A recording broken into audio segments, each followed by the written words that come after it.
Hello, subscribers. We're here today with George from the GeorgGreat YouTube channel. I have been following George for a couple years now, and I'm really excited for this interview. I've been wanting to interview him for a little while, and I'm sure many of you have not heard of him, and that's why I'm doing this, because you really should check out his channel. So welcome, George. It's great to be here, and thank you for such warm welcome. I was a fan of yours for a long time now too. It's like a real honor to be here. Well, thank you. I'm glad to hear that. So I guess we'll just jump right into the questions. So first off, for those that aren't familiar with you, what is your YouTube channel name? Well, it's well, it you can pronounce it any way you want. To be honest, I personally always sort of imagined it as GeorgGreat, but like my first name is George, so anyway, it's fine. Okay. Um, it's actually interesting how it came to be because it's like such a very, I don't know, narcissistic name, sort of. But essentially, like back in the days, there was this classes.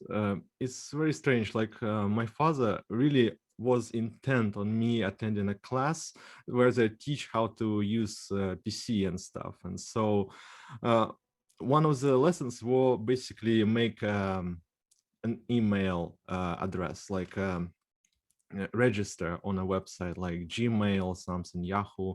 And so whenever I would play a game or something, I would always type in Georg as my name. And I tried it as well there. And of course, it was already taken. Like there were bajillion of those Georgs. And so my teacher was like, well, you have to pick one of those. And I was like, Georg, and I added great at the end, and no one picked this one. No one was as self obsessed as I was, I guess, in the Uh, whole world. And to this day, like whenever I register, Georg Great is almost every time it's free. Like oh, no one wow. picks Georg Great. So That's to great. me, yeah, it was very fortunate, like sort of, but yeah, it's actually strange because Georg Great and it ends on G and it starts with G, right? So it's like not very good, to be honest. GG. Like, yeah, like Matt Barton would probably crucify me for such for, for such use of English. But That's great. yes, Wow. No, see, that's what's your fans are going to watch this interview too, and your fans are going to mhm. love this because they're going to get all kinds of little tidbits of information like that. Well, I hope so. Yeah, that's awesome. So, what year were you born? Well, I was born the same year as the original Doom came out, which Oh, is 1993. okay, great. You're a youngster compared to me. uh, No, that's awesome. And where do you live? I live in the south of Russia. It's actually like this mysterious part of Russia where it doesn't snow in December. Oh, wow. Yeah, I didn't know that was possible. Yes, I know. It's like it's actually a bummer because I really, really like snow.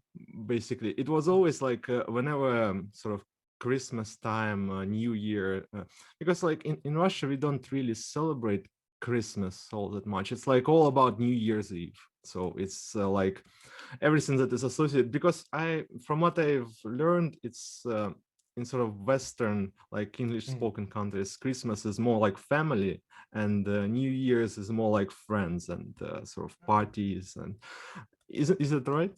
Yeah, I think that makes sense. Yeah. So basically, in Russia, it's all just one giant mess. Like everything is in this day, like New Year's Eve, and you have to actually make a choice, like whether you're gonna spend it with friends or family. And yeah, it's sort of interesting that way. Wow. And yeah, That's interesting. so so basically every time like that New Year's comes around, I always hope, like to this day, like even though I'm like an adult, I hope that the snow would sort of fall, and sometimes it does. Wow, interesting. Yeah, I kind of have the opposite. I'm a warm weather person, and Mm. so we get a lot of snow here where I'm at. Oh, it's like the complete inverse. But yeah, I actually like I don't tolerate cold weather all that well. Like I'm because of the climate here. It's like very near the Ukraine border, sort of. It's uh, like the temperature here, especially in the summer, can be like extreme. I don't know. It's like boiling. Mm, But yeah, so yeah, I can tolerate heat better than cold, but still, just like I like snow. I just do. yeah, sure, sure. Let it snow, let it snow. Yeah. Have you always lived there where you're at now? Yes, throughout my whole life. What is your profession? Well, I'm like my first degree is basically computer science, so I do freelancing, sort of software development. Like most of what I do is SQL development, like because as I was sort of um, like doing those courses, I found out that like SQL, I just did better than other stuff. Like I would do something like with C++ and like because C++ was what I graduated from like South Federal University. It's like one of the sort of major universities, especially in my area. So like we would always like whenever we would get a new course like patterns or like of programming or algorithms or something, like it would always be through the C++ and Microsoft Visual Studio that we would do that. Uh-huh. So to me it's like comfortable, like I'm sort of used to this. But yeah, sort of I'm recently trying to sort of move away from maybe software development because my second degree is actually like literature, Hmm, which is a interesting. giant jump. Like everyone's telling me, like strange how.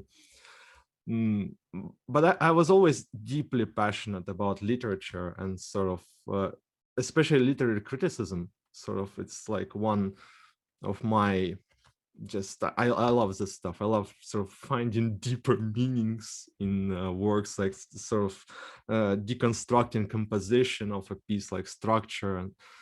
And so when I got this degree, which is like my friends are gonna crucify me for this, but because I've forgotten how like in English you would say it differently, but in Russia it's philology.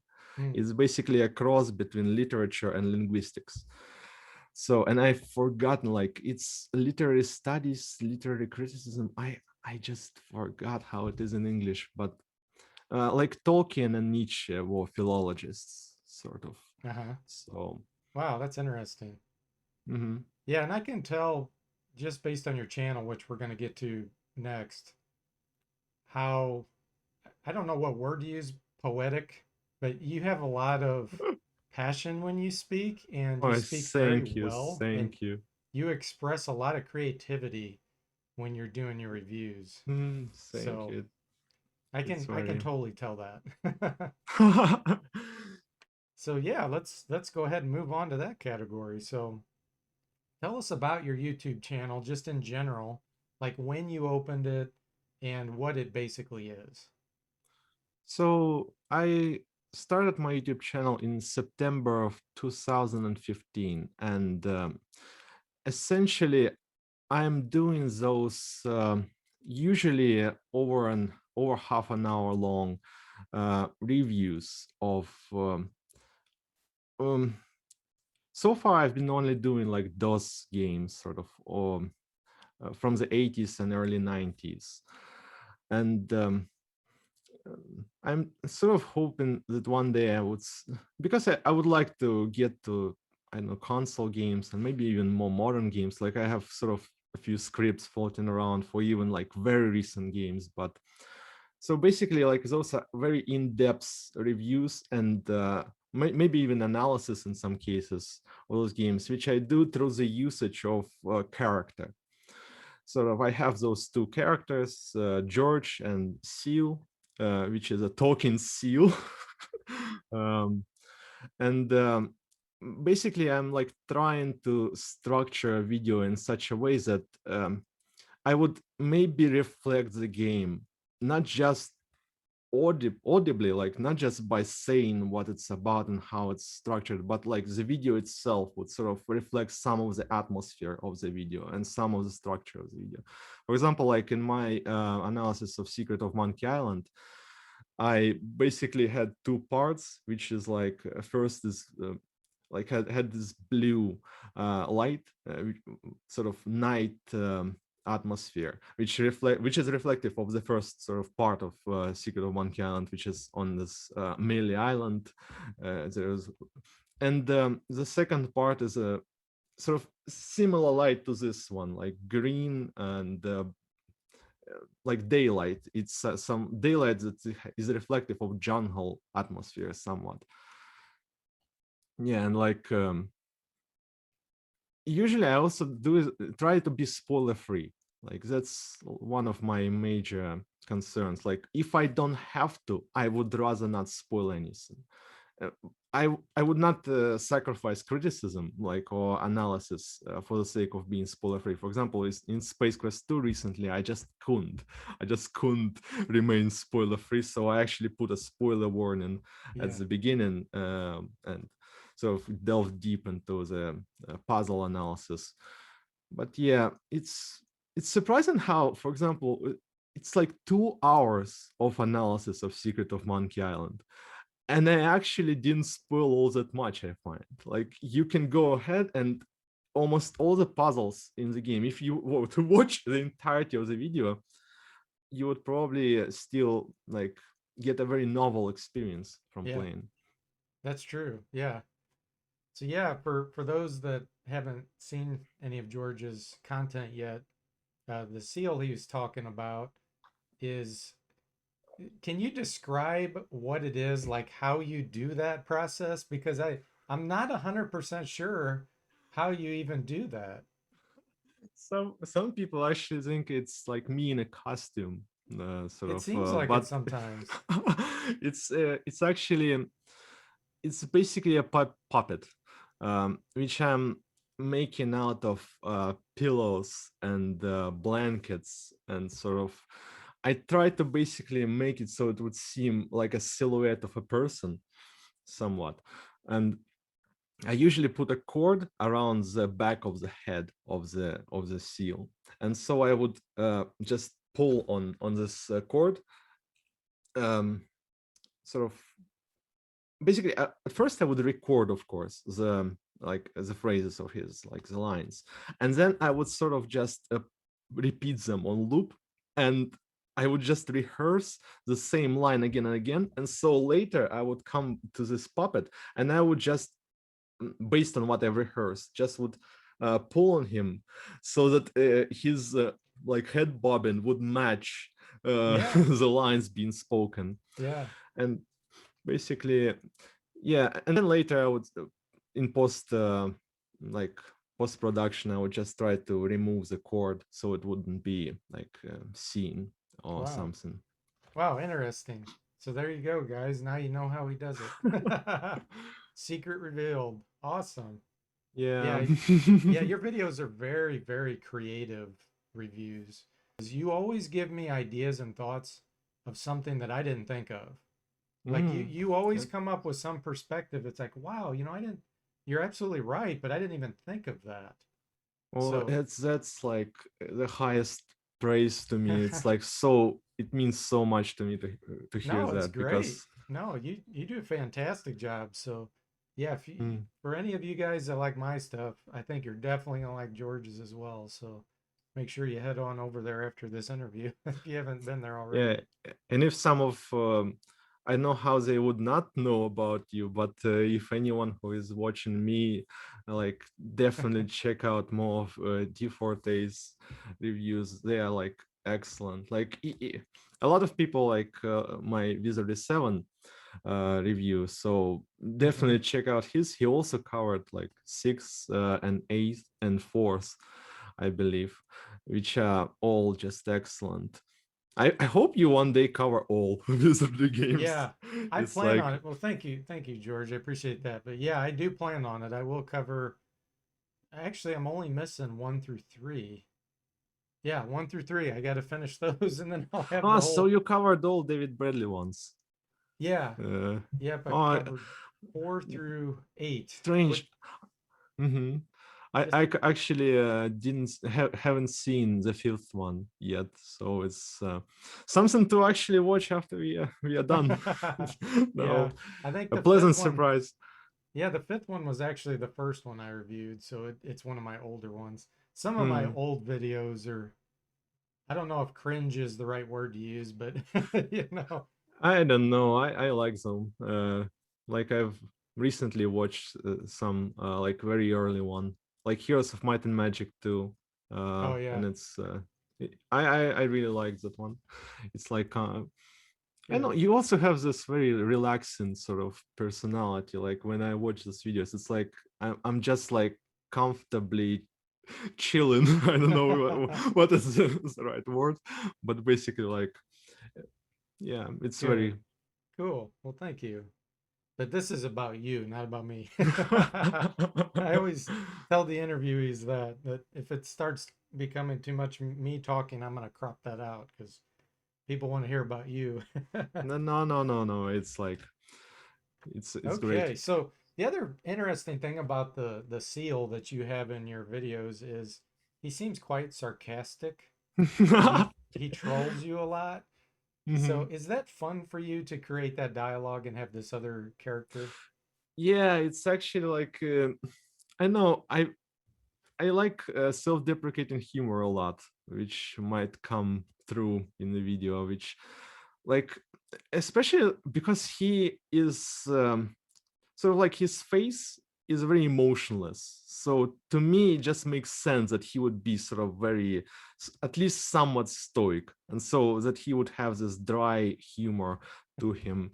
And sort of like whenever he would get angry, it's always like he's passive aggressive, like he's trying to hide it, sort of, Yeah. but it still shows. For example, in King's Quest, like it's sort of like I also try to reflect the dichotomy that I have sort of just while making an analysis of a game with the seal, because I often like or dislike a game not not just in accordance to what the game actually is. uh, I don't know, because for example, like my favorite Assassin's Creed out of this whole series is the first one, which people just hate. It's like the worst one, and I know it's the worst one. I know it, and yet I've beaten it like 4 times, several times, completing it 100%. And I like that is the exact dichotomy that I try to reflect with the seal, because seal would just bash Assassin's Creed, like say that it's like objectively bad. It's like well, I wouldn't say it's bad, just like mediocre, like 5, 6 out of 10, I don't know. Yeah. But I would just praise this game as George in the video. Yeah. So That works out great. Have you worked on any other kind of gaming related tasks outside your YouTube channel? Like, do you have anything else? And it could be anything gaming related. It doesn't even have to be video games. well, not professionally, but basically when I was a kid, I actually made a tabletop game, like a tabletop RPG.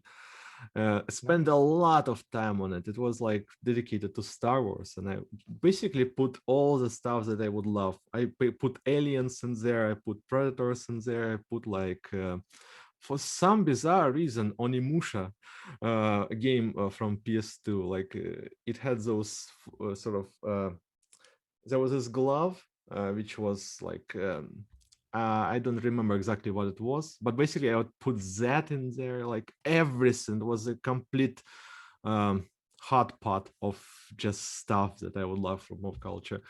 And yeah, and then I would play it with my friend at the time. Like it was. it was very fun. Like I have extremely fond memories of that. Oh, that's awesome. Did you come up with a name for it or? No, it was basically just Star Wars Oh, for us. It gotcha. was Okay. Do you think any of those friends that you had doing that or watching your channel today? like the problem is that uh, they are Russian. And so like English isn't like a lot of my friends aren't as comfortable with English as I am. So Gotcha. I hope, at least I hope that I'm um, uh, well spoken or Yeah. something like that. But yeah, like they occasionally watch stuff like that I do. On the very first video of mine, there's like a friend who commented, and he used because like my name in English would be George.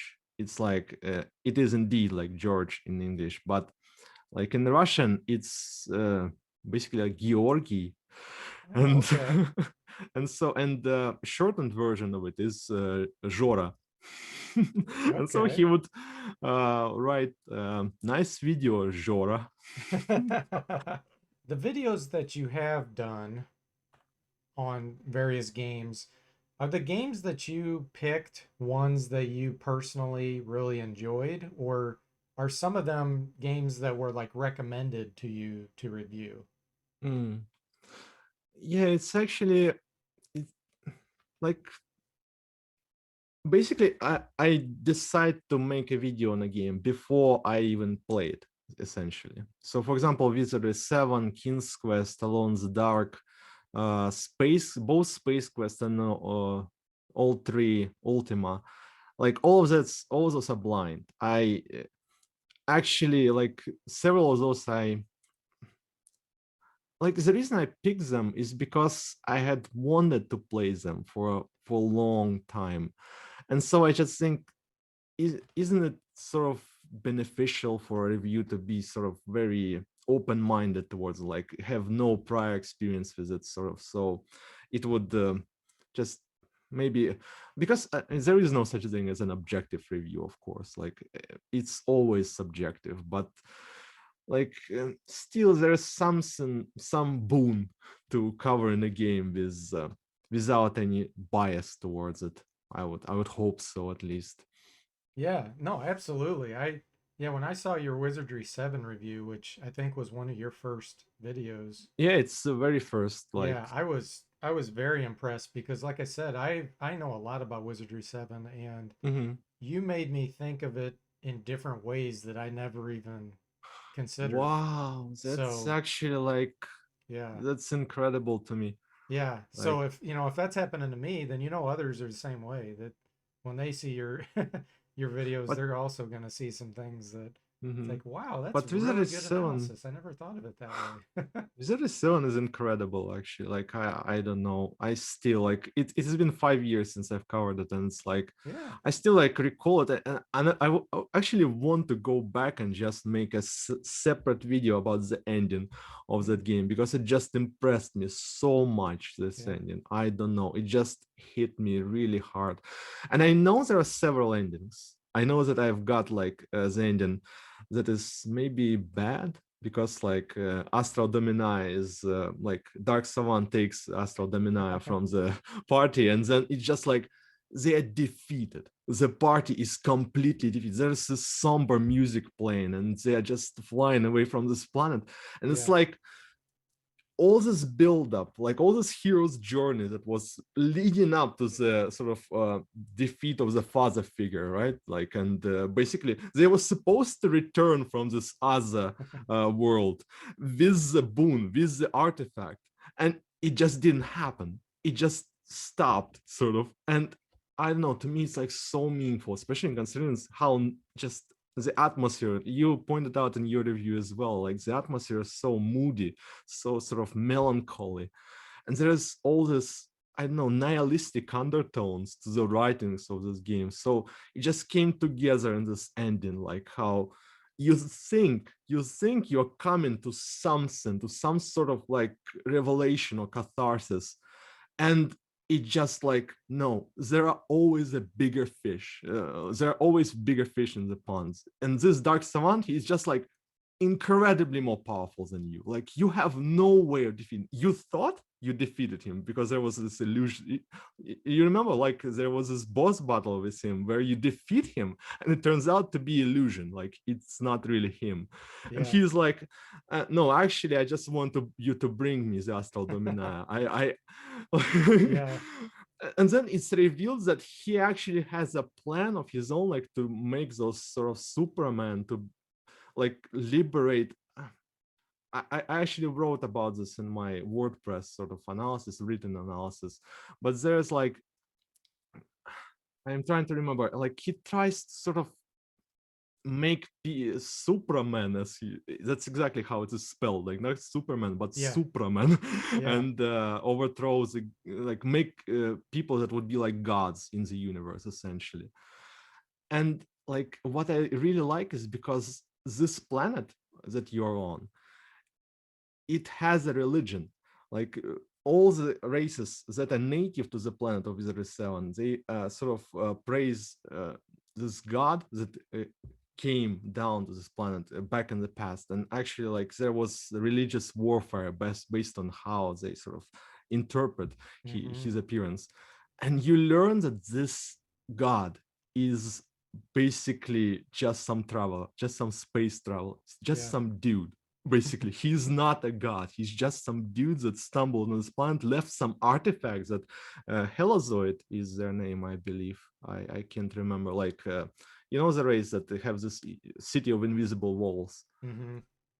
That's actually, again, like I'm very literary sort of person, right? Like literature is my thing. So as soon as I saw those invisible walls, I was like, that's like symbolic that they are blinded by their face, that they are like Oh, living among those yeah. invisible walls and trying to navigate this sort of it's, and basically like it can there is a resonance to me between those races and the quest of Dark Savant, because he knows the nihilistic reality of the world and he wants to make it so that people would become gods, so that they would be liberated of this idea that there is some sort of like godlike figure, and that there is some structure, there's some meaning, that there's fate to reality. I don't know. I really like that game. Yeah, no, it's fantastic. And yeah, it really shows in your reviews. And, that's just one. I mean, you have a lot of games that you've reviewed that when I look at them, almost every one that I've watched of yours, it's something I never thought of. And that's just great because to me, that's the best way to kind of open your mind and to learn is when Mm, someone else provides a perspective that you didn't really think about because it can that's totally change how you view something. So yeah, I highly encourage everybody that's watching this to go check out George's channel if you haven't already. So yeah, thank you thank so you much. for that. So you had just briefly mentioned you do have a WordPress site also where you do some kind of text based Hmm. analysis and review. What would you call that? Like a supplement to your main reviews? Yeah, it's exactly that. Like, uh, I should probably like comment on that, because before I write a script, I usually do an analysis. Like, I would just sit down and I write everything about the games that I think of. Like, I would write um, basically, for example, in the Doom review, I've only talk about like 2 weapons and I believe 3 enemies. And in my written analysis, I had covered everything. Like I'd covered every gun, every enemy. Like almost like I wanted to do every level, but I thank God I did not. Like if anything, Secret of Monkey Island taught me is that you can overanalyze. You can, like I had written in analysis for Secret of Monkey Island 100 pages, like 11 what's the word, like format of letters, like 11, 14, like formatting. What's the word in English? I forgot. But basically there's like 100 pages and the script is 25 pages. Wow. So I literally cut out 3/4 of the overall analysis. And it Wow. was a 2 hour long video regardless. So it's like I literally covered every single joke, like every single joke I deconstructed in that analysis. And I realized that it was unnecessary. I realized that it was just not needed to make a point, so to speak. Like, so yeah, like because like Secret of Monkey, it took me a year to make this video. It literally took me a year, and I was Wow. like spending so much time on it, and it's like it, eventually I just got confused like with this whole thing. It was like so difficult just trying to navigate at this massive blocks of text, like putting like what do I keep, what do I leave out, and it's like oh it was difficult, and I try not to do that anymore. I try to keep it maybe a bit more straight.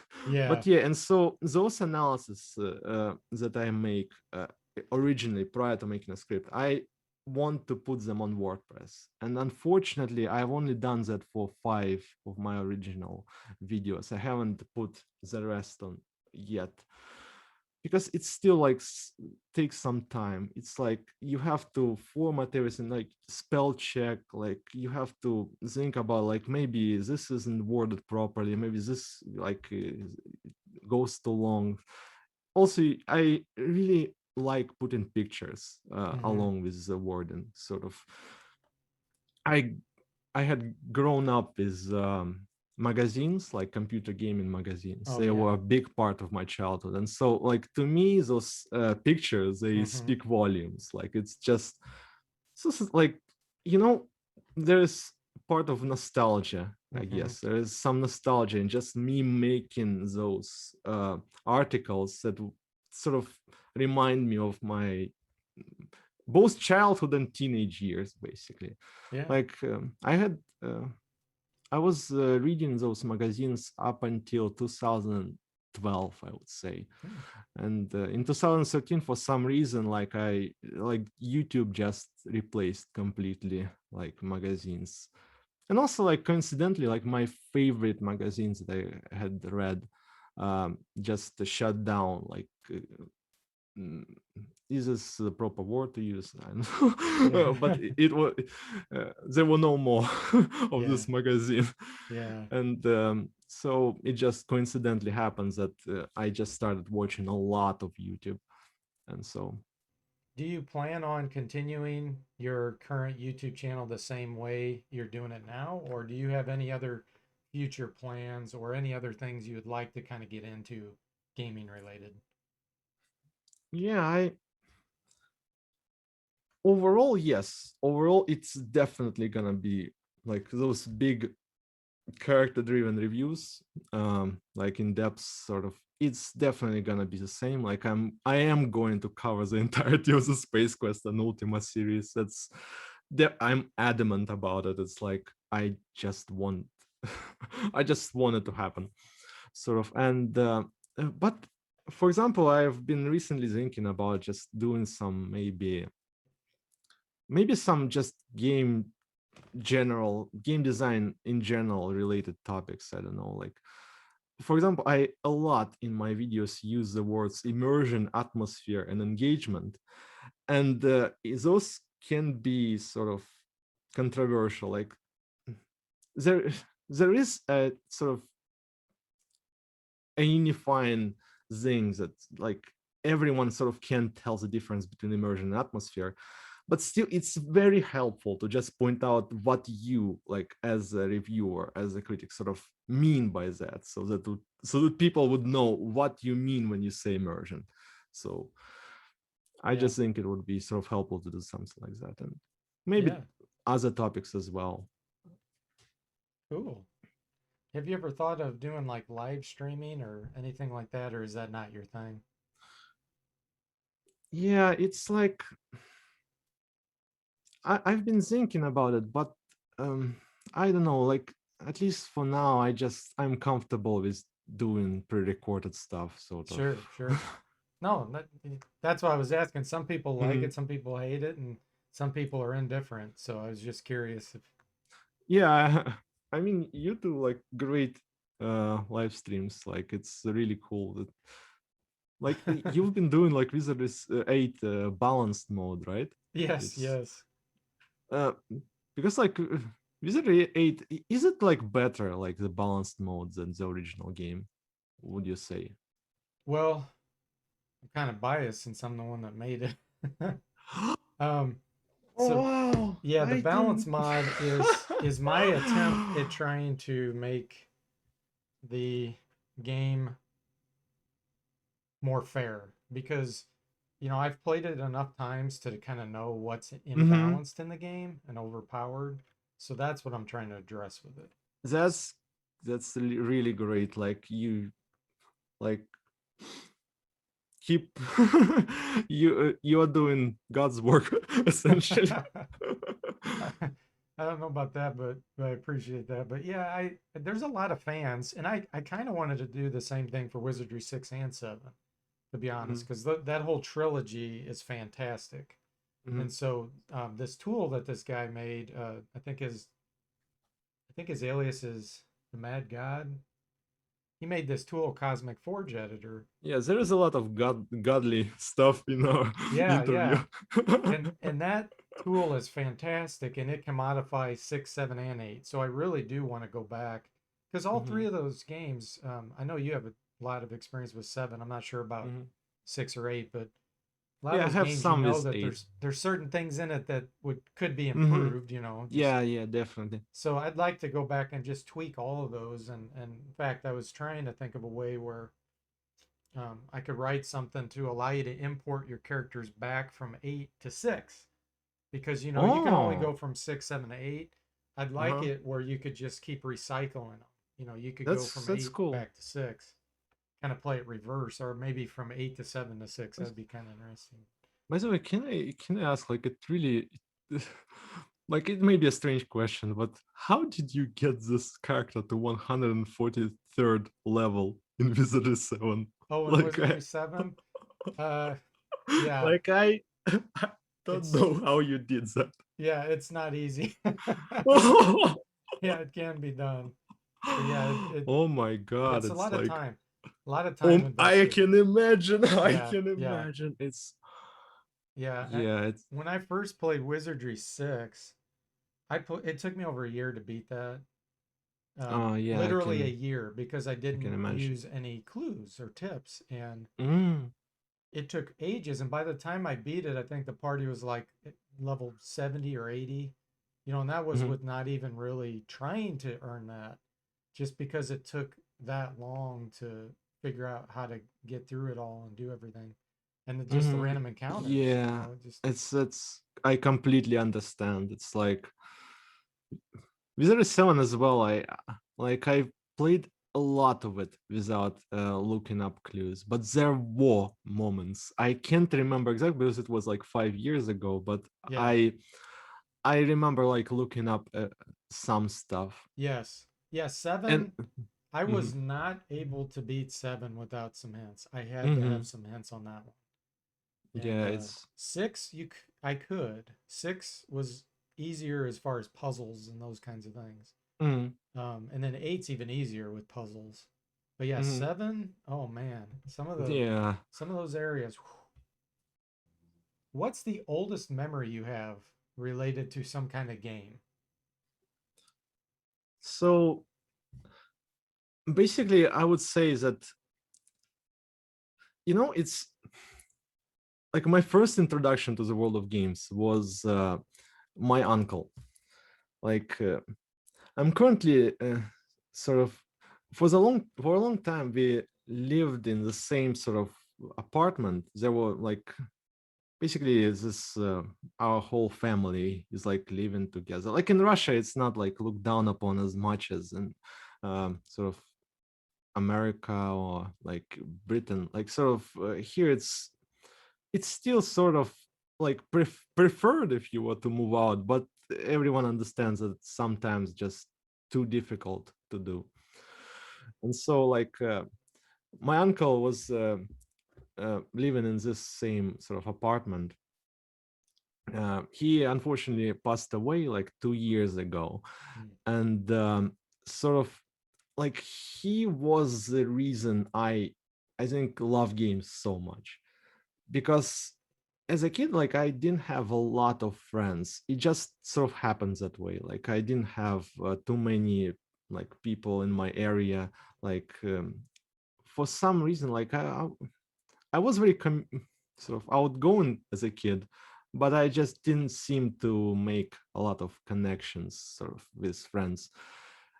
And I don't know, just he acted in such a way that he made me feel like I had friends. I don't know. He just was very friendly, very just chill.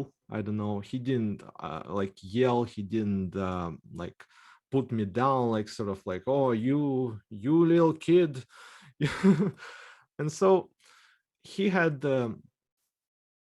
like from the very start of like in Russia in the 90s, there was basically no Nintendo. There was, in fact, no like official gaming presence. It was all pirated. Everything was basically like you go to a marketplace, you buy like pirated copies of like, I don't know, because like there was this console called Dendy, which is Chinese knockoff of the NES. And it like ironically, none of the games that I usually sort of brought up in the discussion of the NES, like Legend of Zelda, Mega Man, Super Mario, like I don't know, Kirby's Adventure and stuff, like none of those were prevalent, none of those were present in the Russian gaming community at the time.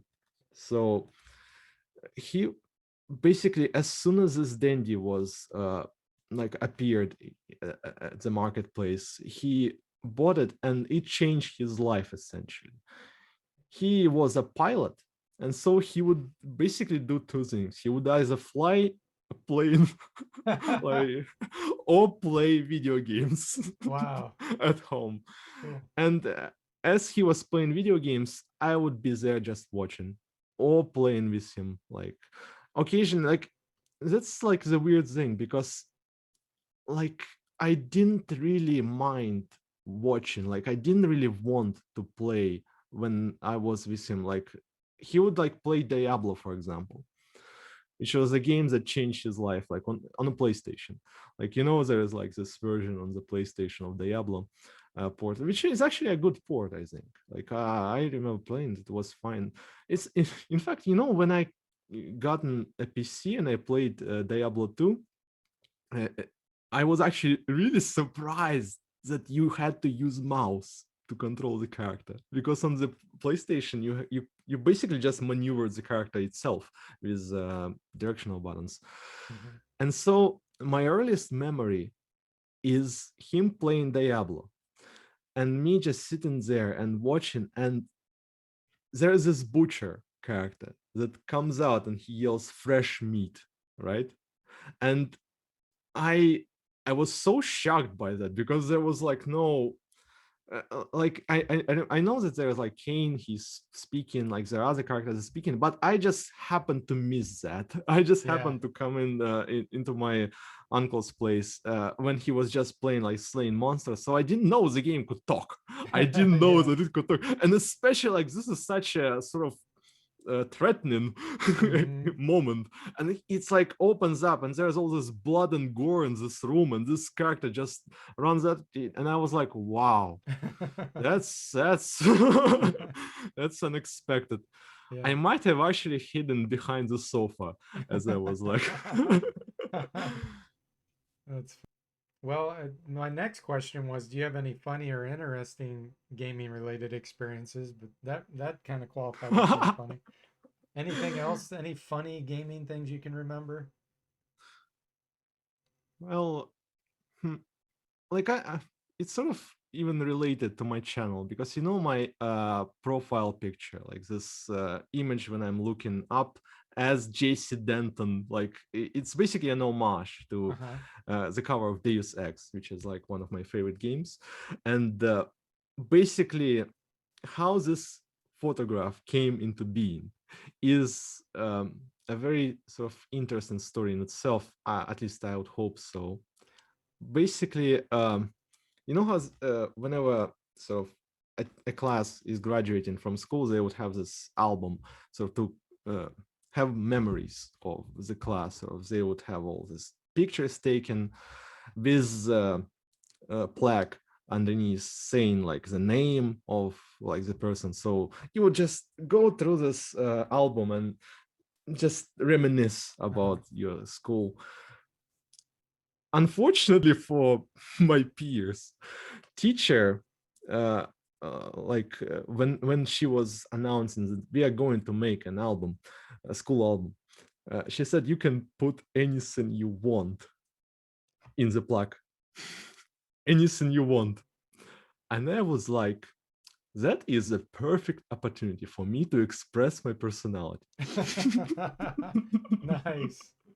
And Uh, so what I did is, at the time, I like even more than now, I was very into Deus Ex. Like that is a game that had tremendous influence on me. In fact, I learned English because of that game. wow. Like there was no good translation of it in Russian, and I was like, I tried several times to breach through this language barrier, and it was just so difficult. Eventually, I actually had dreams of Deus Ex because I just wanted to play it so much. I just knew that I would love it, and Wow. eventually I just sat down and I said, okay, I'm not leaving until I've beaten this game. And so I took an English dictionary and just started translating everything. And then I Wow. just kept memorizing all the words that I would write down. Wow. Thank God this game had log that basically logs everything. Every dialogue in the game is put into this log. So you can just go back. And to me, it was extremely useful because I could just like translate everything. And so after I was done with this, I actually went ahead and took some English courses, like English language. But they were shocked, like they were saying, like, how do you know so many words? Wow. How are you so good at this, like off the bat? Wow. That's really Yeah. cool. So, like, you can imagine how much this game meant to me. Yeah. Like, and so in the school album, I wanted to put Deus Ex Machina in the plaque Wow. Nice. beneath this photograph. And Wow. there was an outrage at my school. There was an outrage because they thought, and that's actually another bit about me because I am like, as you can probably tell, I'm like, I don't know. As a kid, basically, it just never occurred to me. Like, honest to God, it never occurred to me that this could be interpreted as sex machina. Like Yeah. I honestly just did not think about this. Right. Right. Like to me, I was just so wrapped up into this bubble of sort of like finding meaning in Deus Ex. Like remember there was like there's so much subtext in that game. Like for example, this dialogue between JC Denton and Morpheus to me is like one of the most just important conversations in media that I had ever heard. Like Hmm. I was like so wrapped up and just like to me it was so clever, like Deus Ex Machina as well, like this phrase. Um, so I just was as equally outraged as they were at the fact that they thought that Right. I meant Sex Machina. Right. I was outraged that they thought that I was just making a joke. Right. And I was Right. just like, after that, I was like, I might have yielded basically, but when they said that, oh, you are just making a joke at Sex Machina, I was like, no, now I'm gonna push back. Now I'm not gonna, now I'm not gonna step down. And so eventually, there is actually now a photograph of me in the school album with Deus Ex Machina underneath it. Yeah, Wow. so that's like the story behind this photograph. Wow. Interesting. What kind of timeline do you have for gaming? I know you said that a lot of the gaming consoles or computers are kind of pirated or ripped off or Hmm. anything like that. Do you Hmm. have certain computers or consoles that you had as a kid, and do you kind of know the order in which you experienced those? Yeah, I actually sort of do because like the original PlayStation, even though it was pirated, it was like a genuine this fat PlayStation, so PS. And so like my timeline, I would think like the origin, of course, is uncle's place, where I would like play essentially my first two games, which were like Crash Bandicoot, which was my very first games that I've played, and I have sort of vivid memories of those moments. Like my uncle used to say that I played some games before that, but I honestly don't remember that. Hmm. I honestly just Crash Bandicoot is the first games that I remember, and um, the second one was Doom, which was like again a PS1 port of Doom. It's like, isn't it weird how I would play classic PC games on PlayStation, like Doom, Diablo, Yeah, sort yeah. of. Yeah. So eventually, I actually got my own PlayStation, and it's actually interesting in itself, I would think, because my father was very sort of sports oriented person.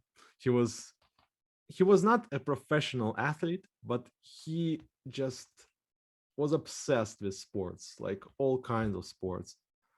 Um, yeah, so basically, he on my birthday, I don't remember exactly which birthday, like it's 7th or 8th birthday, maybe even later, but he got me a bicycle, and he was like, George, here's your gift, and he would roll the bicycle into the room, and I was like, uh, bicycle. Okay, fine. I was hoping for a PlayStation. I wouldn't say that, but I was just like so like, and he was, well, here's a PlayStation as well. But it's like I was like shocked. PlayStation! I actually got a So yeah, PlayStation. it's the only thing you cared about. Yes, exactly. And yeah, this basically, thank God my parents put a limit onto how I could like they said, 2 hours per day, like no more, because otherwise I would have missed out on a lot of stuff as a kid Yeah, if they were yeah. to not put those limits in place. But yeah, so basically I would play PlayStation for until 2004, because that is when I got a PC, like with Pentium 4 it was at the time. Uh-huh. So yeah, this sort of changed my perspective a little bit, because yeah, like it was actually shocking, not just because of graphics, but because I was so used to linear games. Even Final Fantasy were essentially like, I mean, like Final Fantasy 7, 8, 9, they were very, they had the illusion of an open world, I would say. Right, They are essentially linear games. They right. have sort of distinct lines and so when I played Mandalore Gaming actually made a video about this game, like Space Rangers, Mhm. which is like Sid Meier's, but it's Sid Meier's Pirates, but in space is essentially how you. And there was also another sort of Russian game, which is also like it's good. It's on GOG. It's called Sea Dogs. I Mm. recommend it to anyone if they are interested in sort of Sid Meier's Pirates type of gameplay on Mountain Blade, for example. But so those games, they didn't have a linear structure at all. They were like, do whatever you want. And to me, it was shocking. I remember playing Morrowind, for example, and basically, how dumb was I as a kid? How dumb was I at the time? Because as you start the game, you basically have to go to Balmore, I believe, or what is the name of the town. Basically, you had to go to this place, to this other town. And I was like, okay, I'm gonna go straight to it. No mountain is gonna stop me. And I would be like a little goat, just with this pathetic jump of the Neverin, Nerevarin, how what's the name of the protagonist. But basically, yeah, I would just jump, and I would somehow make it through those mountains without moving around them. Like how dumb was I as a kid that I couldn't grasp the idea that if there is a mountain in your way, you should probably just move around it. Uh, Probably that explains a lot about my life in general. That's funny. Yeah, and so after that, it was probably not as there were no giant sort of shifts anymore. They were like I got Xbox 360, PlayStation 3. Like my brother has like PlayStation 4, so I played a bit. Like, but mostly it was just those three steps, like Uh-huh. uncle's place, PlayStation, and then PC. Cool. Do you prefer playing games by yourself or do you prefer playing with friends or Yeah, family? I. Mm, now that's like now if I'm gonna answer by myself that my family is gonna be very upset. But yeah, I do like playing with other people. Like I do like playing, but to me, just there is so much. Like I like so much single player experience. Like in general, that to me it's no contest. Like I am a single player person. Yeah. Like I don't know. I just love the experience Hmm. that the developer sort of crafts in a game. Sort of that's always like my priority whenever I would try to do an analysis. Like I try to think of it as an experience that the Hmm. developer sort of puts forth. So Yeah. yeah, so yeah, I would say single player, but I do enjoy occasionally like playing. For example, like one of my most cherished memories is playing through Resident Evil 5 with my uncle as equals. Uh-huh. Like it's sort of like because I always felt like a magician's apprentice behind, near him, Uh-huh. sort of.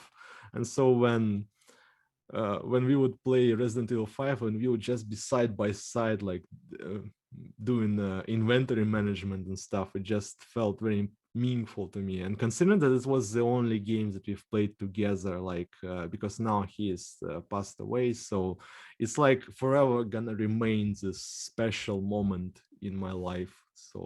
Yeah. So yeah, I can't dismiss playing with family and friends. Yeah. Absolutely. Do you prefer video games or tabletop games? I think video games are probably like what I prefer, but there is just so much respect and fascination I have with tabletop. Like, but unfortunately, I just had the worst luck with tabletop. Basically, even the like I always wanted to play Dungeons and Dragons. Like it was always something that I like. You can imagine, right?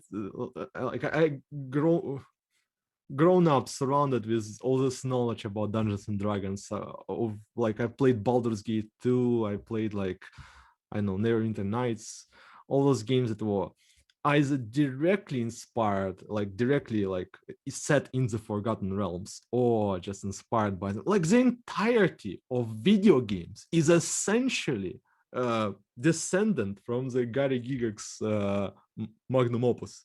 Right.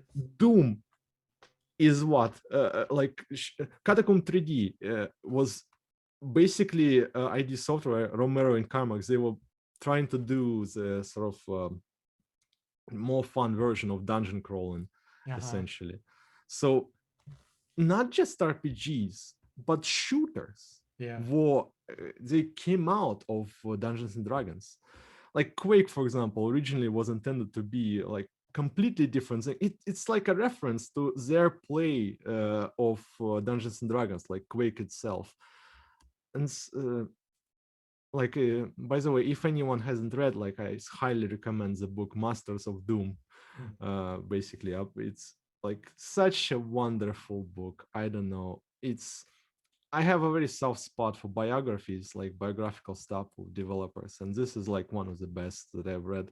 Mm. And so, but also like adventure games. The original Colossal Cave Adventure is what? It's dungeon exploration. It's the developer wanted to make Dungeons and Dragons sort of experience with the computer. So, like three of the prolific game genres, like sort of founding columns, founding pillars of video games came from Dungeons and Dragons. So I always wanted, and I never could play Dungeons and Dragons. Yeah. Just. Yeah, it is interesting how everybody's experiences growing up is different, and Mhm. that's another reason why I really love these interviews, giving these interviews, because everybody's got different experience, and it's just so cool to see how different perspectives. Uh, I feel like a lot of times your childhood kind of determines a lot of your perspectives as an adult, Mhm. and it's great that everybody has different experiences because then it gives like your perspectives are different. And so like I mentioned earlier, I've learned a lot from you just on the way you think of things and things you've observed that I never would have thought of. And so that hearing your Thank background you. like this really helps explain some of that, why you Mhm. are creative and just the different experiences. Because, yeah, I grew up, in the 80s. So I experienced a lot of those games when they came out. Mhm. And so my perspective's totally different than yours. And I'm Yeah. amazed at how you can, being born when you were, look back at these old games and try them blind and have a totally different perspective. And it's like, Mhm. wow, how is that possible? It's so cool. Yeah, it's like, honestly, that's one of the major things that I push back against, is the idea that old games are just overall lesser than modern games. Like, it's, to me, like, for example, Wizard is 7, again, how interesting and engaging is this gameplay system? Like, there's so much depth to this gameplay. Like, why would I not want to play this? Like, why would I not want to experience something just deeper and with more meat to it? Like, there's so much to learn. Like, this entire profession change mechanic, like, where you can literally control just so much of your character progression. Yeah, It's like, why would I not want to play this? right. Well, and that's because I think you're a deep thinker because as you were saying in your Wizardry 7 video, I still remember this. One of the first things you said was you showed screenshots of the game and you're playing and you're like, this looks terrible. And if Yeah. someone were watching your review and they see that and they're kind of, not a deep thinker, they may think, "Oh, that game looks terrible. I'm not going to play it." And then they stop the Mhm. video. But no, then you go on to say, all the Mhm. amazing things about the game and so that's what's so great about your reviews is you point out the good and the bad, which some people don't do that. They have put on their nostalgia glasses and all they Mhm. see is the good in something or the opposite. All they see are the bad things. And so, yeah, that's really Yeah, cool that you do that. it's actually like something I do consciously. Like, I try to make it sort of like a journey, like a descent into madness sort of thing. I don't know, but basically, like, you start off, and I often sort of point out just how intimidating the game would look. Like Ultima, for example, when it starts, and I sort of make this entire, like, scene or something like that. I for some reason I can't remember exactly, but I just say that it looks intimidating. It looks Uh-huh. like something it's difficult to get into, and I hope that, for example, a person that would probably not look at this game and, like, would never try this game, like, I would reflect his experience, and through my sort of video I would lead him to maybe change his mind and to actually try the game that would Yeah. he would otherwise miss out upon. Like, Yeah. also, like Space Quest, I feel like I'm very contrarian when I say that, for example, dead man walking syndrome, when you actually, like, you are getting stuck without an ability to progress the game because you forgot to pick up that universal translator or jetpack Uh-huh. back. So, like, I actually advocate that in this game in particular, because it can be done poorly. So let's say that. But in that game in particular, I think it adds to the experience because you just knowing that it's so difficult, that it's so challenging, that you can get stuck if you are not 100% attentive, it just adds to this weight of the experience. Like as I play this game, I just know that if I make a mistake, I'm not gonna recover from this. Like Right. I'm gonna be just dead stuck. Right. And then it's sort of because like Space Quest in your review as well, you've pointed out that's not as difficult as some people say. Like, and it's actually something of a little bit my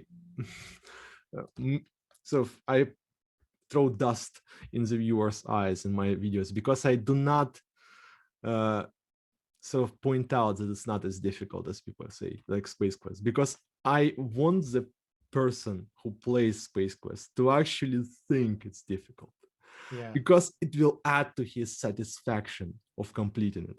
Because if I point out that it's actually easy, then the person playing it will actually feel sort of less enjoyment from the game.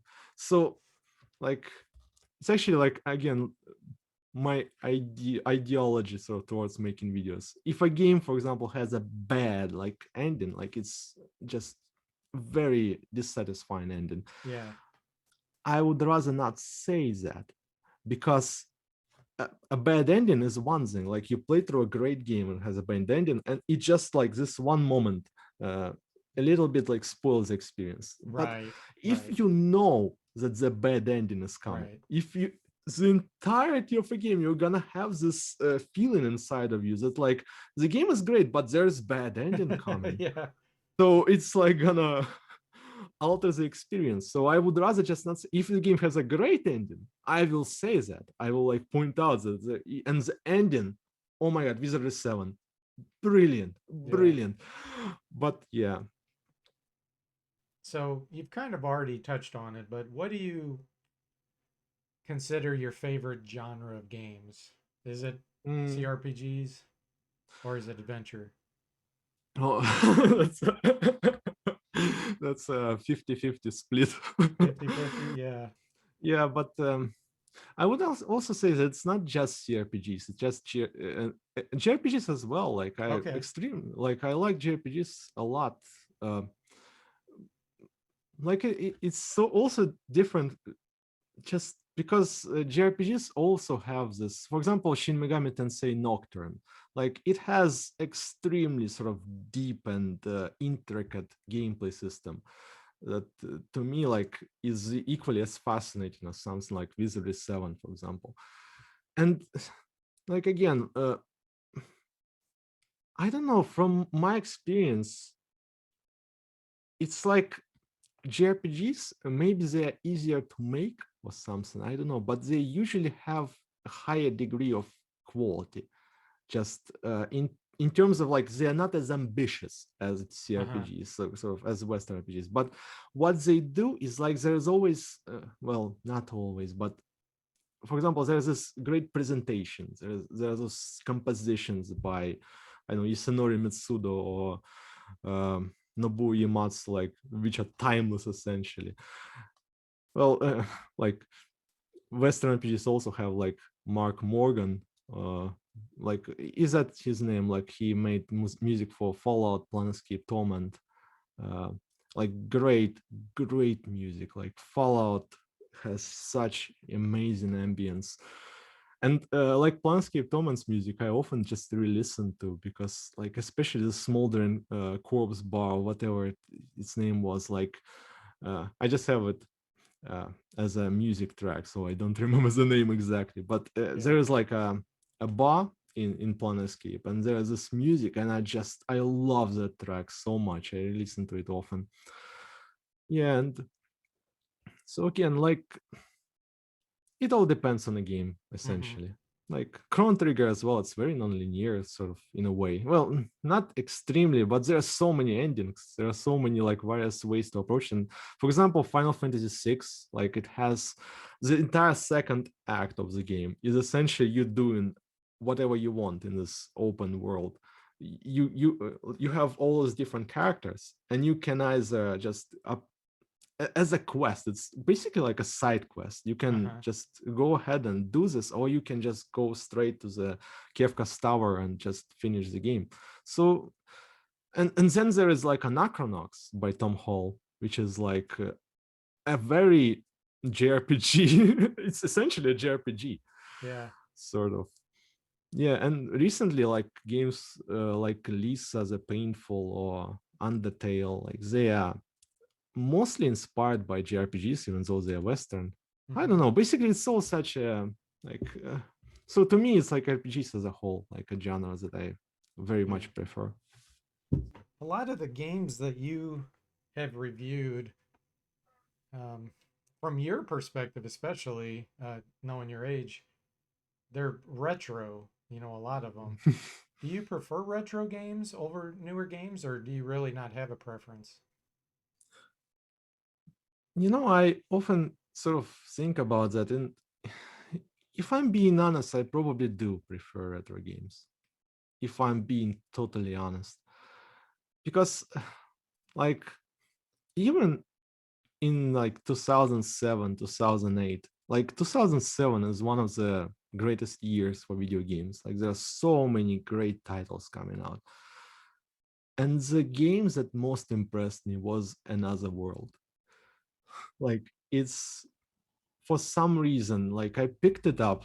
There was a 2006 re-release of Another World, and I don't know, this game is one of my favorite experiences, period. Like it's infinite in terms of atmosphere. Like there's so much, like it's one of the game's masterpieces.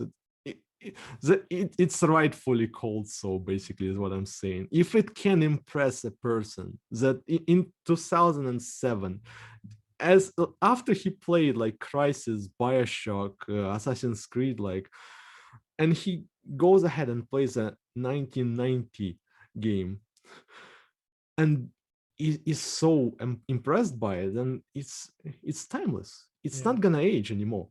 Right. Isn't it? Is already. It's gonna, like, like Hideo Kojima, for example, says that it's like one of his primary influences, this game. So, and yeah, so yeah, I would say that I do prefer, but still I play a lot of modern games and I love them. Like Mm-hmm. they're, like, recently I've finished Horizon Zero Dawn finally on my brother's PlayStation 4, and it's a really really great game. Sort of. Well, that actually will lead me to the next question then. This one's a hard one to answer, and I really have been looking forward to your perspective on it. So, what do you think it takes to make a good game? Yeah, and thankfully I've been thinking about it for a long time. uh, there is this like perfect word to me that describes what makes a good game, and it's cohesion. It's like, to me, there is no unifying rule that would make a good game. Like, what makes Hearts of Iron 3 a great game is what would make Legend of Zelda Link to the Past an awful game, and vice versa. Sort of, what makes Contra Hard Corps or Cuphead or whatever a great game is what makes what would make the campaign of Modern Warfare or even Bioshock like terrible. Essentially, I look at it as a system. Like a game or any work of art for that matter, like a film, for example, is a system of aspects, various sort of things that come together in either um, sort of what's the word? They either help each other out, they either sort of reinforce one another, or they just work against each other. For example, I like Silent Hill 2 is one of the greatest games of all time. And if you were to improve its awful combat system, you would actually lessen the overall experience because it actually adds to the game that you do not want to fight. You like they actually did, like in my Alone's Dark video, I actually point out that they actually improved the combat in Homecoming, and it's not the same. It's actually worse in the game. And for example, like why would you taking the Link to the Past example, why would you put, let's say, Lisa's a painful storyline into this? Like Lisa's a painful story is obviously better than Link to the Past. Like it's like a postmodern masterpiece, essentially. Lisa's a painful, and you would lessen the game Link to the Past. Like why would you ruin the lighthearted nature of it? Like the simplistic gameplay, it's designed to be just joyously played. It's like everything is about just the player satisfaction, sort of. So why would you make this sort of demented narrative, even though it would be like great in its own right? So it's all about balance. It's all about balance. It all has to just reinforce one another in a game, and that is to me what makes a good game. Like, That's interesting. So, from that perspective, what do you think about all these remakes of games that's been happening? yeah, that's actually very interesting because, yeah, like for example, Resident Evil 2 remake, it's like the consensus is that it's just straight up better than the original. And I don't think it's 100% the case, because there were aspects to the original which I hope eventually I would cover in a review. But there are very subtle details in that game that I don't even, I'm not even sure the developers themselves realize, because they are not present in the first one or the third one, and they are not present in the remake. That's interesting. So, like, but still, like Resident Evil 2 and the original, they are examples of actually proper remake, in my opinion, because they up the ante in every single area. Sort of everything is improved simultaneously. It's sort of like, you know, like Legend of Zelda, the original. Like I maintain that it's a great game because that was actually the first Legend of Zelda that I've played, Yeah. and I loved it.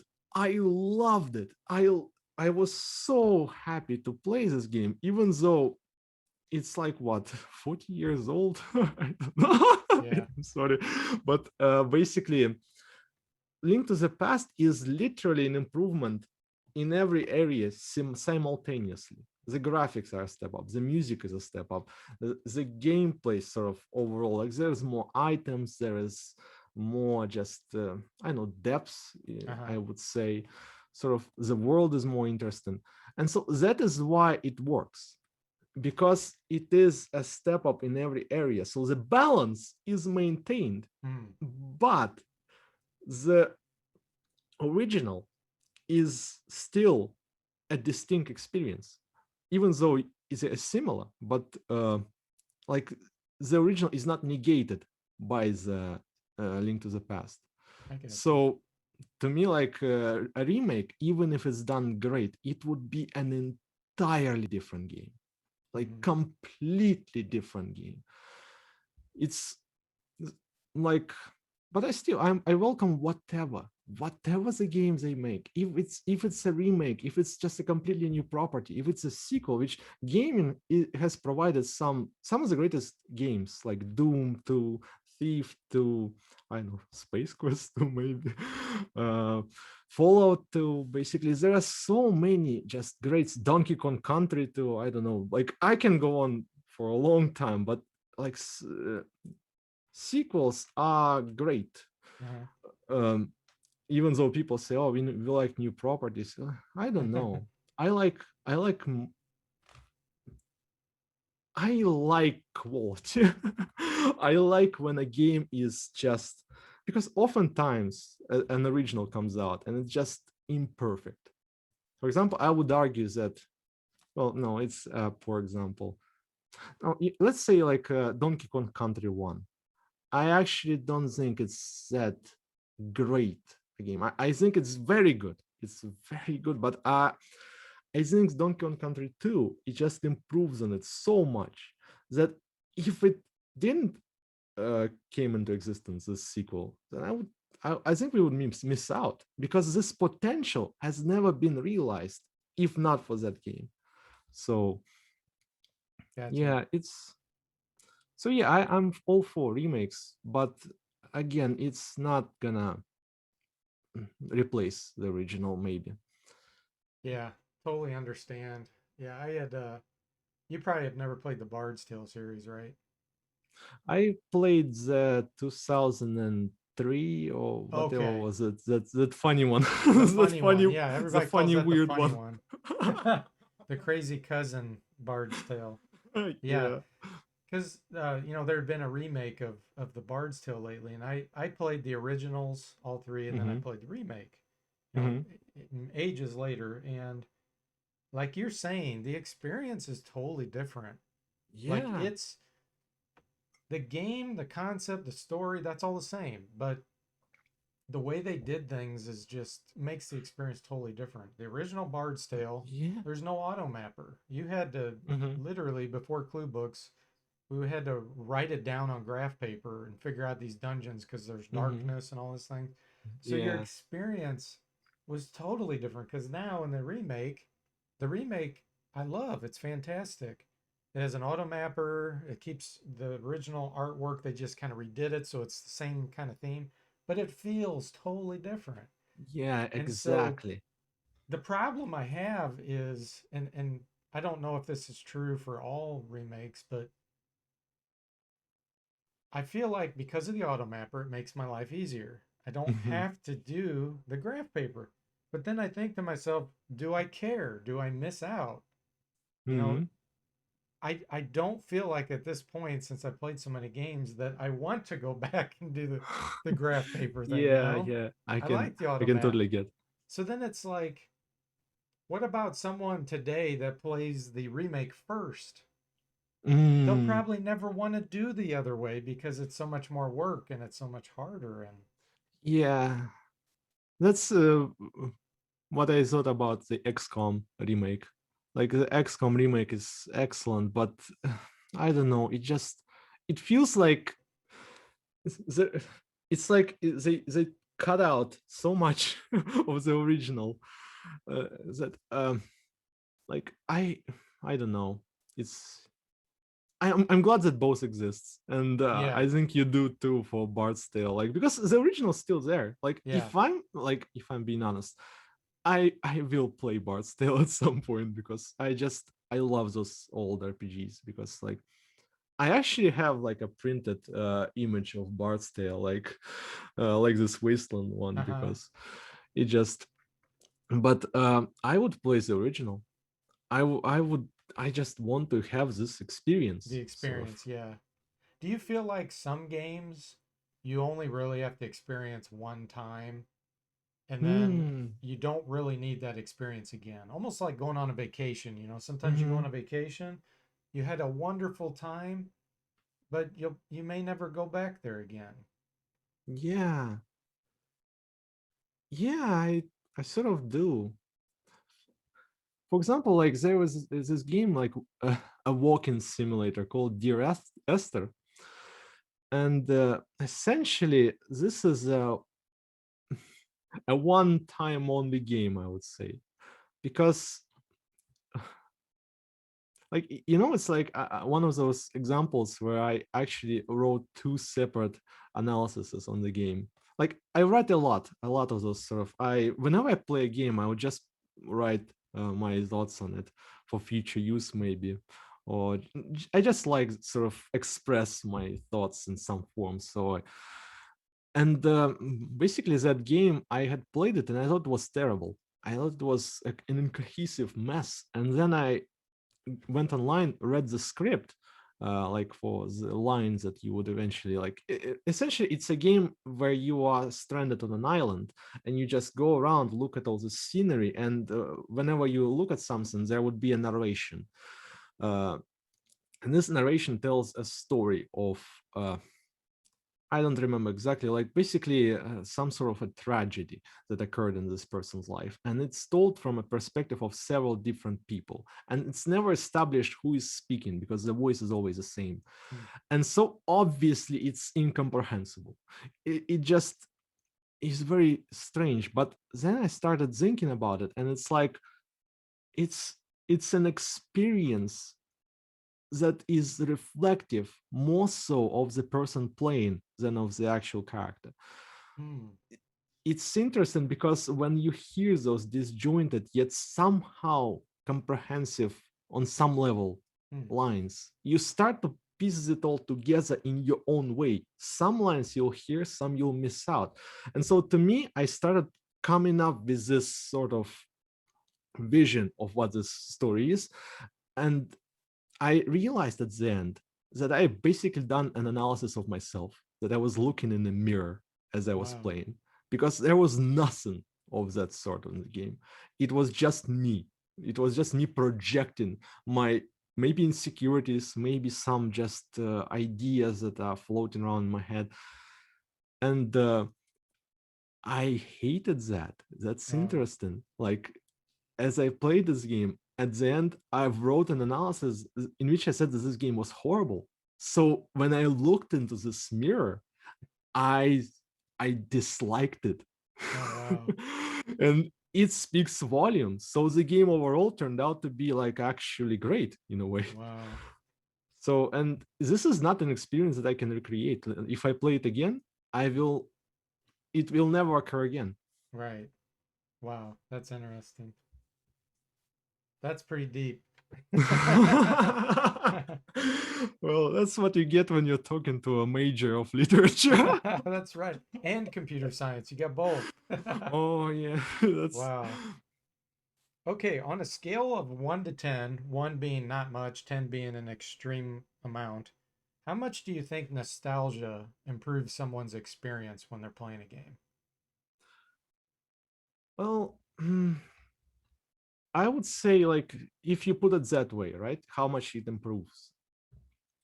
I would say 9 out of 10 because it improves a lot. Like maybe not because what if you play a game, right? And basically you remember it being just immensely great, and it's like you have so many fond memories of that game, and you replay it, and it's just a game, and it's like, or maybe even worse, what if it's a bad game? And it's like it can actually be a very bad experience overall. So in a way, like nostalgia can actually just damage the game to such a degree that would be like 0 out of 10. So uh, so in a way, I would say that like 5 overall. That it's entirely dependent on like the game itself and just the memories that you have with it, and just maybe what you ate that day, because again, it's like so much of what you get out of a game is dependent on just your mood, on just what happens that day, on just uh, what what is occurring in your life, like what Yeah. place are you at currently, because like there's so many people that just, like for example on YouTube videos, they comment on how like a video helps them get through a very dark place in their life. Yeah. So again, it's like so much is dependent on just the circumstance of you interacting with a work of art in general.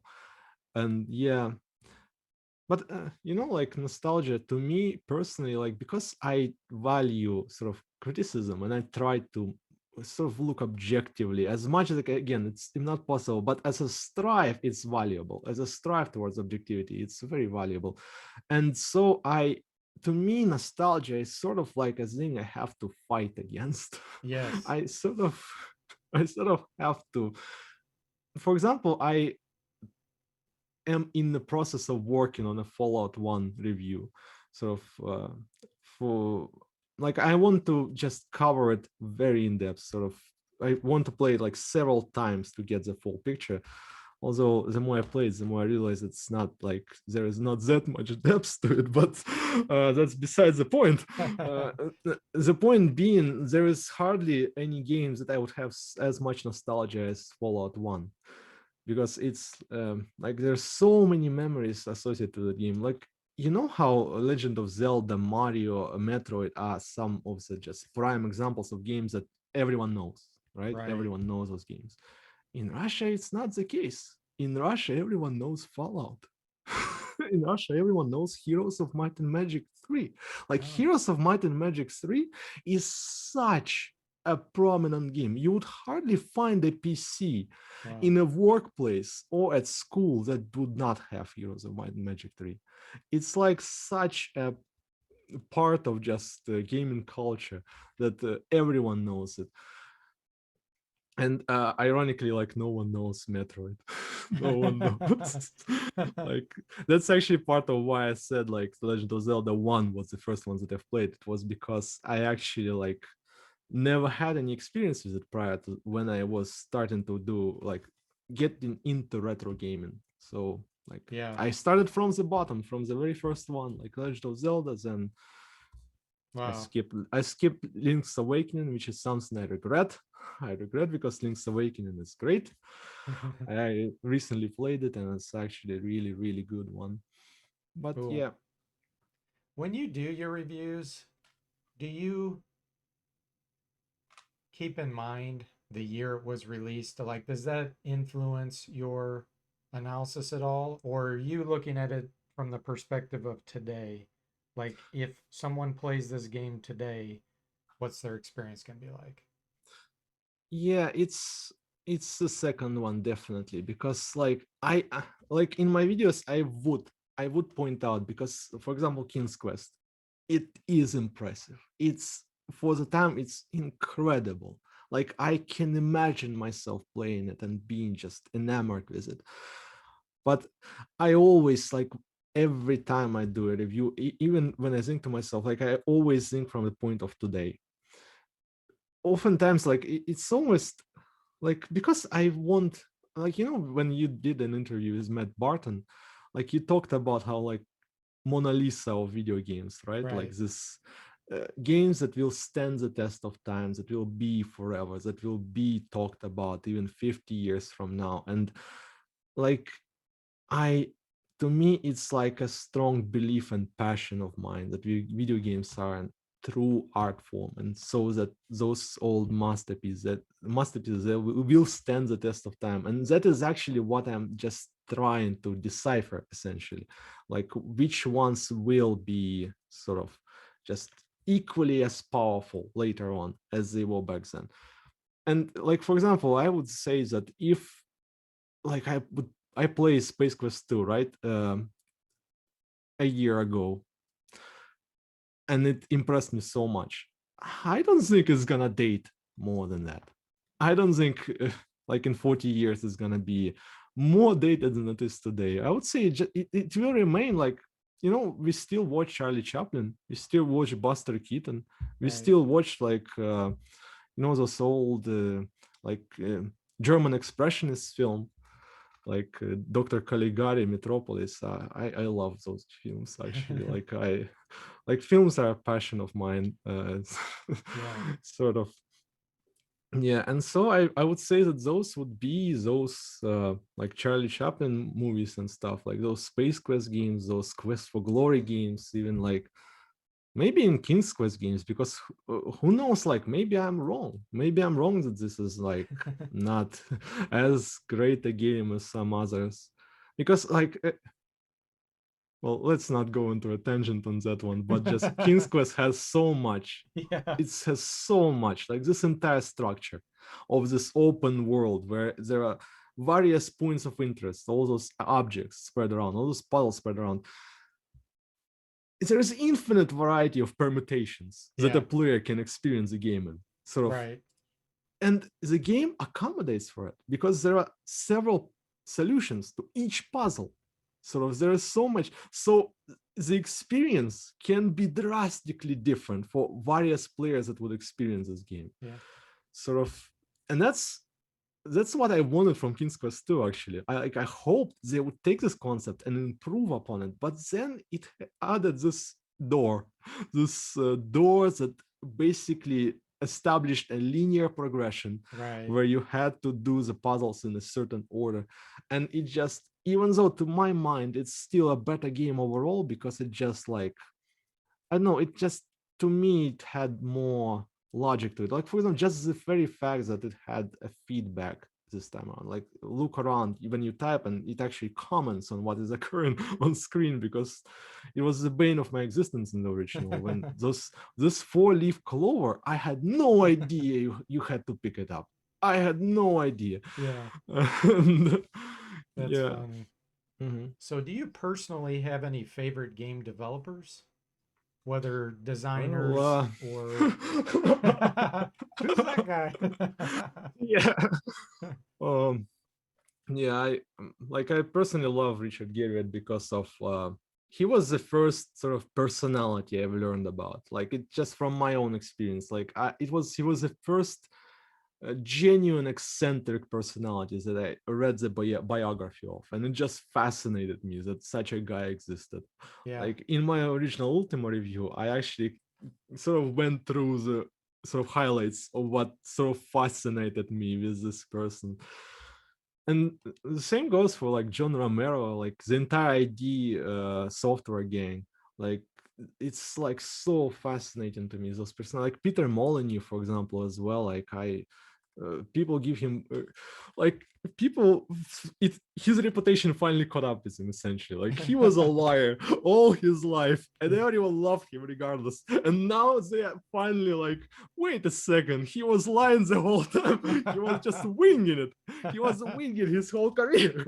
That's so and funny. uh and to me it's like, yeah, that's why I like him. Yeah, That's why yeah. it's so funny. Like there is this story which is basically a rumor about him, that for example, like the computers he got to make Populous were essentially like by mistake delivered to his office. They were meant for another office, Right, and they right. were delivered to his, and he was like, yeah, they are, you are correct. We ordered those one, we paid for those one, get them in here. And so like I don't know if it's true or not, but that's like funny to me. Yeah, That's yeah. incredible that a Populous, like Right. this incredible game, was made in such a way. Oh, that's funny. Yeah. And but like if we can go a bit longer about developers, like my favorite developers, for example, are Michel Ancel, who made Rayman and Beyond Good and Evil, and Jordan Mechner, who made Prince of Persia and Karateka. And I find like their careers so interestingly, like comparatively. Basically, they both started out with sort of very prominent platformers. Well, maybe Karateka is not a platformer, but they are very sort of important titles, sort of Rayman as well. And then they went on and made their masterpieces, which was Beyond Good and Evil, and to my mind, The Last Express of Jordan Mechner, which I consider to be like in top 10 best games they've played. I respect this game to no end, even though I actually don't love it as much, but I just have such deep appreciation of what it is. It's like there are hardly any game with as authentic and believable a world as The Last Express. They actually got those like authentic actors. For example, it's so weird, like hearing actual Russian being spoken well, and there are like a German person, like there is like all those nationalities, and they are. It's like, I don't know. It's like reading this classic work of literature, but like this drama that is unfolding. And it's like there's so much to that game. It's a genuinely great game, and it's, in my opinion, the masterpiece of Jordan Mechner. And when he made it, it was such a flop, Mm, such a flop. It bombed. No one bought it, right. and he was devastated. And he said, I'm quitting this gaming industry. I'm not gonna make anything anymore. It's just not worth it. He later returned for Sense of Time, which is a great game. Sense of Time, like he had a very direct input in it. No, but in Russian, but is no. But still, like it's like strange seeing such a talented game developer being so devastated, like Yeah. that he would never make anything anymore. And Michel Ancel is the opposite, because Beyond Good and Evil was just maybe not as big as a commercial flop, but it was a flop nevertheless. And uh, he wanted to make another one regardless. He wanted to make a sequel, but Ubisoft was like, no way in hell. No way in hell are we gonna fund another one of those. In Yeah. fact, we are not gonna trust you anymore. We are not trusting you anymore with this stuff, because you are not producing revenue for us. And so what did he do? And the reason why he is so great, in my opinion, he went ahead and made Rayman Raven Rabbits, which was such a commercial hit. It was such a like it was selling like hotcakes. It was like extremely successful, and he basically restored himself in the eye of the publisher immediately. Yeah. That's like fascinating that Yeah. he went from making a game that is like its title is direct quote from Nietzsche to making Raven Rabbits, and like and then what? And then he started building from the top. He went to Rayman Origins and Rayman Legends, which are both some of the greatest platformers ever made. And he was gonna make a Beyond Good and Evil 2, and it's actually being produced. But when I saw the reveal, I was surprised at how like his face, like he looked strange. Mm. Like Michel Ancel, that's your dream come true. Beyond Good and Evil 2 is being made. Why are you so like he looks like he's dead inside? And then we started hearing about what Beyond Good and Evil 2 is gonna be. And I realized why he was so devastated, because they just took what he dreamt about for how 10 years, like 15 years, and they just slapped Beyond Good and Evil title on another open world custom made character, sort of this microtransaction infused nonsense. And they put him on stage as a puppet to just sell it to the people that would want a Beyond Good and Evil game. I hope this game never comes out. I hope it just never comes out. Yeah. It would better just to stay. It should stay there. Yeah. uh, yeah, and this is finally like this is how they broke Michel Ancel. Even Yeah. though they didn't break him with the first one, they broke him eventually. Like, isn't it sad how It both of is. those prolific game developers were broken Yeah. eventually by the industry? Yeah. There's been so many cases of that where, especially even in the 80s and early 90s, that was happening all over the place because the Yeah. game developers used to be small. You had Mm-hmm. just a handful of people making the games, and then now the gaming companies are gigantic, except for the indie companies. But yeah, that happened all the time where there'd be one or two people that basically created the whole game themselves and then they were taken advantage of or not Mm-hmm. treated fairly and Yeah, it's sad. I remember the story of how Tim Keen made Fallout. It's like incredible.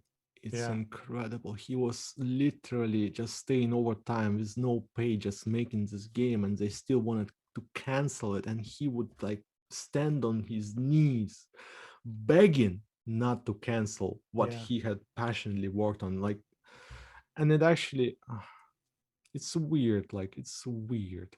Yeah. Really is.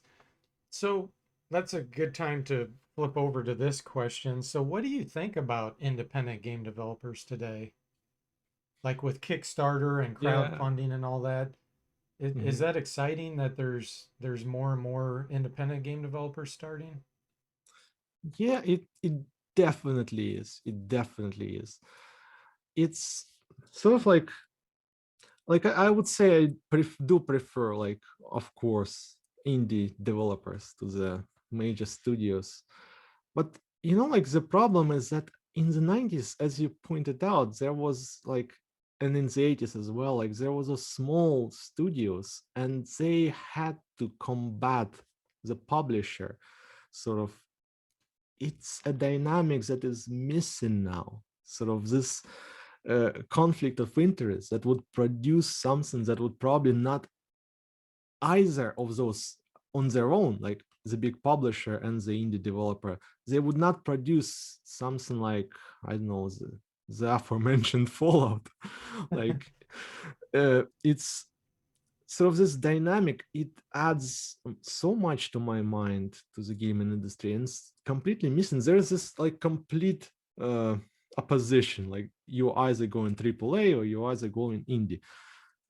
There is a rise of AA, like, you know, Greedfall, Hellblade, sort of Plague Tale, The Innocence. I haven't played that one, but heard good things about it. But hopefully, like, yeah, I do hope for the rise of those sort of AA studios. In fact, yeah. But yeah, to answer the question, yes, I do prefer indie titles because there's like authorship in it. There's a soul, there's heart Yeah, and soul in it. right. Yeah, they're Like, doing it for the game and for the community as opposed to just doing it for money. yeah, Yep. like Hyper Light Drifter would never be made by a AAA publisher, nor The Witness, for example. Like The Witness, I would imagine, like it's like a what's his name? Jonathan Blow, like the developer. He made Braid originally, which I still maintain is a bit better than Witness, but they are both like incredible games. And I like Witness wouldn't make sense to a AAA publisher. Like AAA publisher would, if they like, it would baffle them essentially. Yeah.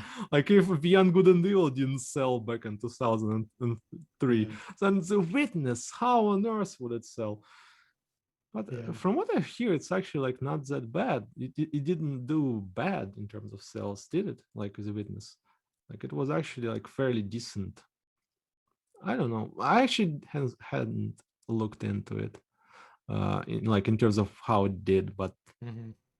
If you personally could provide advice to a game developer, whether it's an independent game developer or just a gaming studio in general, as a gamer yourself, what advice would you give them? don't listen to gamers. I would say just because there is so much just, I would say, nonsense floating about. There is so much like misconceptions because there are some mechanics that are essentially demonized, like trial and error gameplay, random encounters, grinding. But then there are games like Cuphead coming out, which is essentially trial and error. There are games like Darkest Dungeon coming out, or Monster Hunter World, which is like successful, and they're essentially grind fests. And there are no mechanic is inherently bad. No mechanic is inherent. It's all about how you implement it. Like Pokemon is always selling like hotcakes, and it has random encounters, and it doesn't stop it from being a massive commercial success. It's like, I would just say don't listen to people that, for example, I won't name drop this person, but there is a prolific gaming analytic on YouTube that essentially said, and I quote, turn-based combat is boring, full stop. And I'm like, what if someone listens to it and just like, maybe I should rework this game. Maybe I should rework my turn-based combat, because they have influence. They have this like massive presence, so they can actually like, for a person that just doesn't know for sure like what he's making, like, he can just like be affected by that and change his game. Yeah. And that would not be the game that he was making. Right. Like again, like Undertale, for example, there's so much to that game that would just not make sense. Like people would just say like, it's strange, like why would you make that? And it's like, how successful was that game? Like it's ridiculously successful. Right. So I would just say gaming, like game design, is an art. It's not a science. There is no directly correct question, or no directly like correct answer to a Yeah. question. uh, because like, you know, there are all those like like Portal. Oh, Portal is like such a monument of game design, and they would always point to it and say Portal did that, or I don't know. You don't have to be like Portal, like Half-Life 2, or like whatever. Be yourself. Be maybe you will be the next Portal. Who knows? Like, yeah, just don't listen to gamers. Don't listen to gamers. Be a designer. Yeah. Yeah, I agree with that. I always feel the same way. Like, there's different reasons to make games. Most big companies obviously make games because they want money. That's the reason why they do it. But that's not the only reason why you want to make a game necessarily. If you're an independent game developer, your reason to make the game may be to express yourself. You may want to make the game that you would want to play. Mm, And maybe there's only 5 people in the entire planet that's like you that want to play the game. So mm. would you consider it not a success if you make the game Yeah, that's that you would want to play and only 5 people buy it? As long as a developer you get what you wanted out of that game when you made it, then to me it's a mm-hmm. success. But I feel like a lot of times people judge success by how many copies are sold or how Yeah, yeah, popular it is. And it's like, well, if you look at a lot of the popular games, in my opinion, I would not consider those yeah. top 10 games in my list. Yeah, yeah, it's definitely true. So what do you consider success for a game? Well, again, it's like so dependent on basically like because I'm so me, I don't know. I'm always gonna remain sort of myself as a subject Yeah, within this world. So like to me it's like when I just approach a game and I try to be as open-minded as I can, like a successful game to me is just a game that has sort of an identity and heart to it. Like a game that just I don't know, this is all that is a life. I don't know how else to say it. It's just like because there are so many just soulless products that have been produced for decades already. Like in 2000s, there was already this trend of just games that I honestly like. I've played so many back in the day. Like prior to me discovering sort of retro gaming, I was focused solely on modern games, and I would play everything that comes out.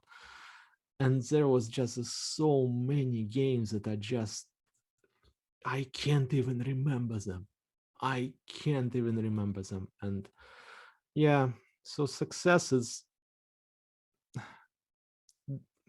for example, there is this game like I'm playing currently called Broken Alliance, and it's like made for free by one guy, and it's like he made a game EGA style with text parser like back in the day, and like it's free and it's a labor of like intense work. And is it not a success because simply because he didn't make money off of it? No, right. it is a success because he expressed himself and created a work that he himself would enjoy, and I am enjoying it. Like I am genuinely enjoying it. And like Adventure Game Geek, actually check out his channel if you haven't. He is great, but he also like enjoyed this game as well, and I believe many people as many other people enjoyed this game. So it's a genuine success, even though no money has been made. Although Great. the next game he probably should sell because he would make money off of it. I would say. Oh. Thank you so much for this interview. This was Oh, it a was my pleasure. great experience for me. I really enjoyed listening to you and getting to know you better and hopefully Thank you. driving a little more traffic your way too. Thank you a lot. Again, it's a genuine honor because you're like a hero of mine, essentially. Well, well, thank you. I appreciate that. And you probably feel the same way when someone says that to you. That's why I do it. I mean, I love Yeah, the gaming it's community. There's so many oh great people out yeah, there, and we're all trying to help each other. And enjoying what each other is creating. So Yeah, thanks for all that you word, do. word, my friend, it's exactly right.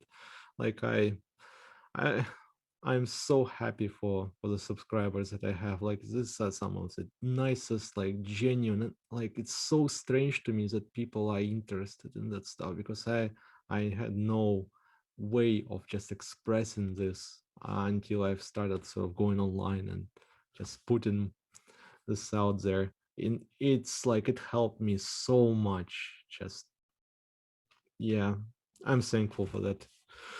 That's great. All right. Well, subscribers, when we get done with this video, hopefully you'll head on over to George's channel. So thanks again, George, and have a great day. You too.